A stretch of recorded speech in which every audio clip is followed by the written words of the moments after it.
Welcome back to day 8, and today we're talking about our designer series paper scraps. So yesterday we talked about our pretty pattern paper, and today we're talking about the scraps. So after you've cut into that beautiful sheet, what do you do with all the leftover pieces? And so the system that has been working for me is this bin that I found on IKEA.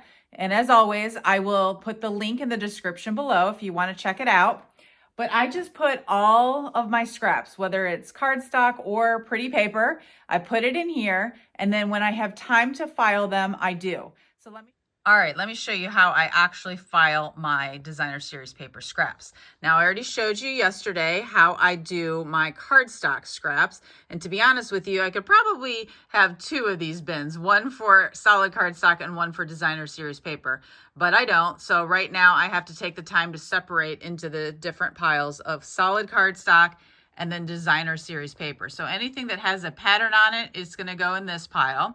And I will tell you I have a third pile, and this is going to be for like stamped images that I've already stamped but I haven't used, maybe backgrounds or something I've embossed, right? So these are things that we're going to put in a different category we'll talk about later. I also recommend having a trash can nearby because you'll be throwing things away if it's too small. Now, I know us crafters like to save everything, right? But something like this is too small, so I am going to throw it away. So today we're just focusing on our designer series paper scraps, and I'm going to show you how I do mine. I basically think in terms of 3 different sizes. So if it is a bigger size, like let's say this is, I can tell, a 6 by 12 sheet of paper that was just cut in half. I am going to cut this down to 6 by 6. Okay, so that is one size that I like to keep on hand. And Stampin' Up! Actually sells designer series paper in 6 by 6. So I'm going to take something like this and cut it in half, and then I'll have 2 sheets of 6 by 6. The next size that I would look for would be the card front size, which is going to be like this. This is probably about 4 by 5.25, and that's perfect for just matting on the front of a card base. And so I like to keep these on hand so that I'm ready to go when I need to make a card quickly. And then anything else that's smaller than 6 by 6 or 4.25. Okay, so obviously that could be cut down to 6 by 6. So I would just go through and see what sizes are here, right? Here's another 4 by 5.25. Yep, here's another one too. And sometimes they just naturally get cut in that way. So this is a bigger sheet that I'll cut down to 2 6 by 6 pieces. Okay, so I sort of separate by size. And then from there, you're left with the smaller pieces that you have to figure out how to file. Now, sometimes people like to keep these with the original packs, but I don't because I have so many retired original packs, right? So I have to come up with something different. So let me show you that.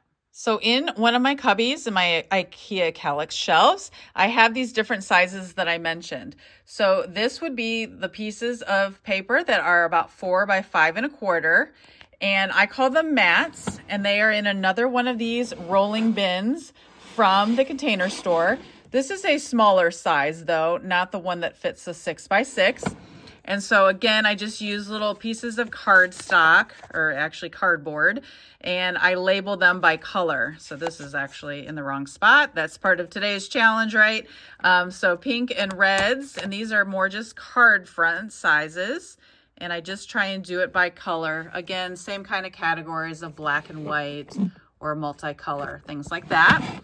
And then with my solid 6 by 6 paper, I just try to do like color families here, but you could just do, you know, the colors of the rainbow or however you want. I know like textures and wood is a popular kind of paper, so I got a category for that.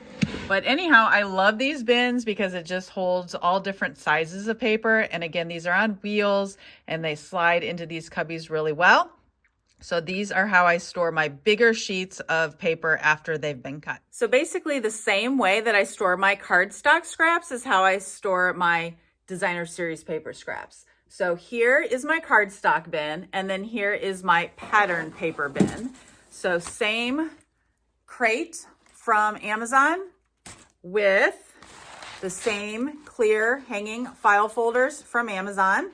And same system here where I have a label where I say the color, and basically I just try and file by color. So like this piece is primarily red. So if I am looking for something that has those tones, I can just sort of look there, okay? So I have all the colors of the rainbow, but I do have some more specialized categories. So this one is called black and white, and I have a lot of paper that sort of fits into that category. I have one called metallics, and this is paper that just has some kind of sparkle or shine to it. Okay, this one is easy and full. This one is called Christmas. So any paper, if I'm making Christmas cards, goes in there. Okay, then this one is called images. So if it has something that I might be able to fussy cut out, because you guys that know me know that I love to fussy cut. So, or it might have a die that goes with it, but that's something that has an image on it. If I'm looking for like a focal piece on a card, a lot of times it's animals. I created one that's called flowers. So any kind of piece of paper that has flowers on it. Okay, then I created one called multi, which just sort of means multicolored. You can see here. And I actually have one more category, which I hardly ever use, but this one's called news, and it's sort of like newspaper looking kind of pieces.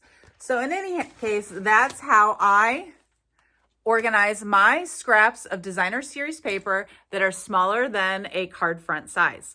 So I'm going to work on this today. I hope you can work on organizing your DSP scraps, and then head over to the Facebook group so you can post your ideas so we can all get inspired and learn from each other. See you tomorrow.